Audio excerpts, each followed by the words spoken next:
నిరుపయోగంగా మారిన రాజీవ్ స్వగృహ ఇల్లు. నొప్పి ఒకటైతే మందు ఇంకొకటి ఇస్తే ఏం ప్రయోజనం, ఇబ్బంది ఒకటైతే పరిష్కారం మరొకటైతే ఏం లాభం.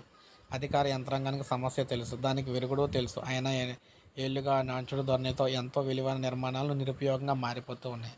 అటు ప్రభుత్వం ఆశించిన ప్రయోజనం దక్కక, ఇటు ప్రజల వినియోగానికి నోచుకోక రెండింటికి చెడుతున్నాయి. నూతన ప్రభుత్వం అయినా కూడా, అంటే కొత్తగా వచ్చిన రేవంత్ ప్రభుత్వం అయినా కూడా గృహయోగం కల్పించాలని చెప్పి కోరుతూ ఉన్నారు. ముఖ్యంగా చూసుకుంటే ప్రభుత్వం రాజీవ్ స్వగృహ కార్పొరేషన్ కింద మొత్తంగా ఇల్లు అయితే శాంక్షన్ చేయడం జరిగింది. ఆ ఇల్లు అయితే కట్టడం కూడా చాలా ప్రాంతాల్లో జరిగింది. కానీ ఇప్పుడు ఆ ఇల్లు అయితే పంపిణీ చేయట్లేదు. అదేవిధంగా డిపాజిట్ల స్వీకరణ కూడా చేశారు.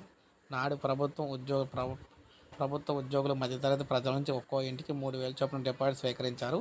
చదరపు అడుగు నిర్మాణానికి 1,300 ఖర్చు అవుతుందని అంచనా వేసి ఒక్కో చదరపు అడుగు స్థలం అంతకంటే ఎక్కువ ధరకు అయితే విక్రయించాలని కూడా సమైక్య ఏపీ ప్రభుత్వం నిర్ణయించింది.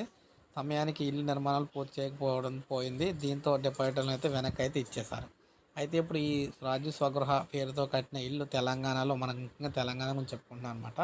సో తెలంగాణ ఇల్లు అయితే నిరుపయోగంగా ఉన్నాయన్నమాట. వీటిని పూర్తి చేసి ఇప్పుడైనా సరే సో లబ్ధిదారికి అయితే ఇవ్వాలని చెప్పేసి అనుకుంటున్నారు, అంటే కోరుతున్నారు. కొత్త ప్రభుత్వం రేవంత్ రెడ్డి సర్కార్ ఇవైతే ఇవ్వాలని చెప్పేసి కోరుతున్నారన్నమాట. సో చూడాలి మరి ఏం జరుగుతుంది ఏంటనేది. సో ఇది ప్రజెంటు రాజీవ్ స్వగృహ ఇళ్ళకి సంబంధించి లేటెస్ట్ అప్డేటు. లైక్ చేయండి, సబ్స్క్రైబ్ చేసుకోకపోతే మన ఛానల్ సబ్స్క్రైబ్ చేసుకొని ఫాలో